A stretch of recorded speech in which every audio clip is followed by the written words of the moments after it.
siro Ihebu wabo ni bije ya na Posese me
Yesu na bobo ne ramene la wo wo sase ne ramene. Yesu na bobo ni ao la baba sani ao. Yesu na bobo ni yereme la wo wo sase ni yero. Yesu na bobo ni ao la baba sani ao. Yesu na bobo na boseme ni mwago le no ao.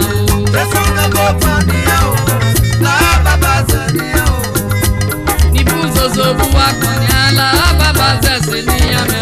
Yesu na bobo ni ao la baba sani ao. Ni bu bagyo pe ma ba o la baba sase ni yame. Yesu na bobo ni ao la baba sani ao. Ni bu bagyo pe ma ba o